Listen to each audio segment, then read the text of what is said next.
मी 1-1.5 वर्षानंतर गावाकडे आलेलो आहे आणि चांगलं वाटलं खूप.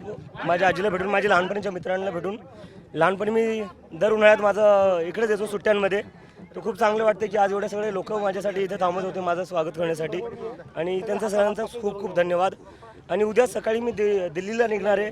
त्यासाठी मला वाटलं की एकदा गावाकडे येऊन भेट द्यावी आणि त्यानंतरच दिल्लीला जावं. हल्ला झाला तेव्हा आजी खूप चिंतेत होती. आता आजीला काय सांगितलं? आजीला सांगितलं चिंता करायची काही गरज नाही आहे.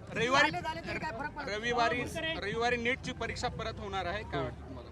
नीटची परीक्षा होतीये पण मागच्या 48 तासात अजून 5 विद्यार्थ्यांनी आत्महत्या केलेली आहे. त्या आत्महत्या काही थांबत नाहीये. सर, पण आता त्यांनी टेलिग्राम वगैरे बंदी आणलेली आहे. परत नीटचा पेपर फुटेल का? टेलिग्रामवर बंदी आणून काय अर्थ आहे? म्हणजे रस्त्यावर जर खड्डे झाले तर रस्ताच बंद करून टाकायचा का? रस्ता ठीक करा ना. आज भी जीत के आगे बढ़ो. राहुल गांधी नीट पेपर फुटी प्रकरणी आता देशव्यापी आंदोलन करणार आहे, तर तुम्ही भेट घेणार आहेत का किंवा त्यांनी तुमच्याशी काही संपर्क साधलाय का? नाही, संवाद तर अजून काही झाला नाही. पण ज्यांना स्टुडंट्सची, विद्यार्थ्यांची काळजी आहे, ज्यांना वाटतं की नीट पेपर फुटीमुळे देशाचं नुकसान होतंय, भविष्याचं नुकसान होतंय, अशा सगळ्या नेत्यांनी पुढे येऊन स्टुडंटसोबत उभं राहावं. तुम्ही सोबत राहणार त्यांच्या?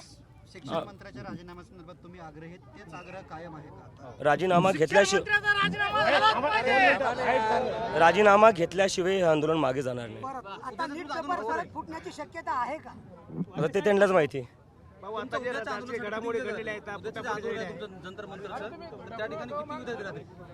तिथे 10,000पेक्षा जास्त लोक असतात. महाराष्ट्राच्या राजकारणात मोठ्या घडामोडी होत आहेत.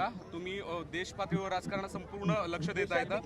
6 खासदार फुटलेले आहेत आणि 14 आमदार फुटणार आहेत असं म्हणतात. तुम्ही कसं बघता? तुमचा अनालिसिस काय? म्हणजे यांना तर पहिले लाज वाटली पाहिजे. मी नागपूरला गेलो होतो. आकांक्षा चतुर्वेदी होती, जिने आत्महत्या केली, नीटच्या विद्यार्थिनी. तिच्या घरापासून 500 मीटरवर देवेंद्र फडणवीस यांचं घर होतं. एक फोन नाही गेला, त्या परिवाराला एक मदत नाही गेली. तिच्या वडिलांना पॅरालिसिसचा अटॅक आलेला आहे. ते त्यांचं घर चालू नाही शकत. इथं तुम्हाला विद्यार्थ्यांच्या परिवाराला द्यायला पैसे नाही आणि तुम्ही इकडे 15-15, 50-50 करोडनी आमदार फोडतायत. या विद्यार्थ्यांच्या परिवाराला पैसे द्या ना. त्यासाठी तुमच्याकडे पैसे नाही आहे. आमदार फोडायला, खासदार फोडायला तुमच्याकडे पैसे आहे. सुजात आंबेडकर म्हणतात तुमच्या आरएसएसशी संबंध आहे. मला त्याच्यावर काही बोलायचं नाही. Sujat Ambedkar is free to have his opinion. I don't want to comment on that. जे पुस्तक होतं ते आरएसएसचं पुस्तक होतं असं त्यांचं म्हणणं आहे. सुजाता ते काही म्हणू द्या, मला फरक नाही. माझा मुद्दा स्टुडंट्सचा आहे. मला कोणाला सर्टिफिकेट द्यायची गरज नाही. माझी देशभक्तीची किंवा माझ्या दलित असण्याची मला कोणाला सर्टिफिकेट द्यायची गरज नाही. प्रायव्हेट शाळांचं पोय फुटलेलं आहे मोठ्या प्रमाणात. जे आहेत ते जर आता हिंगोली जिल्ह्याचा विचार केला तर ग्रामीण भागातलं क्षेत्र आहे. जे इंग्लिश स्कूल असतील प्रायव्हेट, त्याचबरोबर जे काही प्रायव्हेट कॉलेजेस असतील, यांची जे आहे ते भरमसाठ फीस झालेली आहे. आता 11वीचा विचार जर करायला गेलं तर प्रत्येक ॲडमिशनसाठी पैसे मोजावं लागत आहे. हा तर धंदा लावला या लोकांनी. ज्या लोकांना आपण निवडून देतो सरकार चालवण्यासाठी, शाळा चालवण्यासाठी, ते स्वतःच्या सरकारी शाळा सोडून ते स्वतःच्या शाळा सुरू करतात. हा तर धंदा आहे.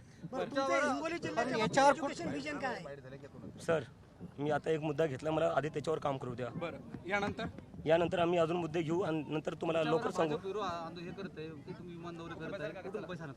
काय भाजपने सांगावं आमदार आणि खासदार फोडायला कुठून पैसा येतोय?